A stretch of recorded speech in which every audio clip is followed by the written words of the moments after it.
An exercise about categories. Feature comparison model ये कहता है कि कॉन्सेप्ट्स मेमोरी में स्टोर होते हैं according to a list of necessary features and characteristics. People use a decision process to make judgments about these concepts. In the sentence verification technique, people see simple sentences and they must consult their stored semantic knowledge to determine whether the sentences are true or false. आपको जैसा कि पता है experimental psychology में जो भी explanatory model पेश किया जाता है उस पे हम तजर्बे करके एक्सपेरिमेंट करके टेस्ट करते हैं कि ये थ्योरी या मॉडल जो है क्या एक्चुअली वाकई ही लोगों के जहन में इसी तरह काम करता है. द सेंटेंस वेरिफिकेशन टेक्निक इस तरह है. ये जो आइटम नीचे दिए हुए हैं जितनी जल्दी हो सकता है इसे आंसर करें या ट्रू या फॉल्स कहकर. Number 1, a poodle is a dog. Number 2, a squirrel is an animal. A flower is a rock. No. A carrot is a vegetable. Yes. A mango is a fruit. Yes. A petunia is a tree. No. A robin is a bird. Yes.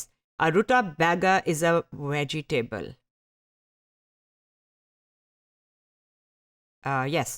Feature comparison की जो research है वो ये बताती है कि typicality effect होता है.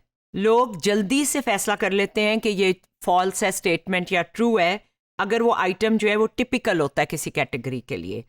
अब ये जो पिछली लिस्ट थी इसमें जो कैरेट है आप ऊपर देख रहे हैं, कैरेट जो है वो टिपिकल मेंबर है वेजिटेबल कैटेगरी का, जबकि रुताबैगा जो कि एक शलजम की तरह की रूट वेजिटेबल होती है वो टिपिकल मेंबर नहीं है.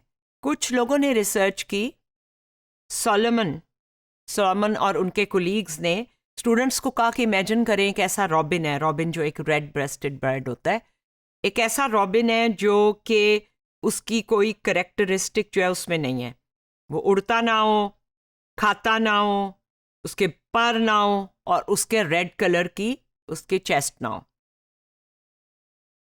क्या नतीजा निकला? जितने पार्टिसिपेंट्स थे वो समझते उन्होंने कोई भी ऐसा करेक्टरिस्टिक नहीं बताया जो कि एब्सोल्युटली असेंशियल हो रॉबिन कहलाने के लिए. तो अब इस रिसर्च और इन चीज़ों से हमें क्या पता चल रहा है? कुछ प्रॉब्लम्स हैं इस फीचर कंपैरिजन मॉडल में. रिसर्च इस बात को सपोर्ट नहीं करती कि category membership is based on a specific list of necessary defining features.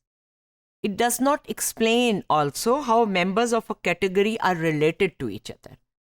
Animal की कैटेगरी में जो मुख्तलिफ फुल 9 जानवर हैं वो एक दूसरे से किस तरह रिलेटेड है. फिर ये अजम्पशंस के फीचर्स जो हैं वो इंडिपेंडेंट है, ये हमेशा दुरुस्त नहीं होती.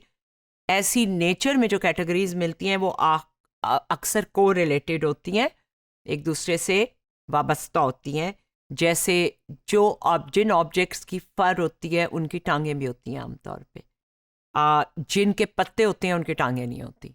सो ये कुछ प्रॉब्लम्स हैं फीचर कंपैरिजन मॉडल के साथ. तो फिर जाहिर है और मॉडल भी पेश हुए होंगे जिनको हम पढ़ेंगे.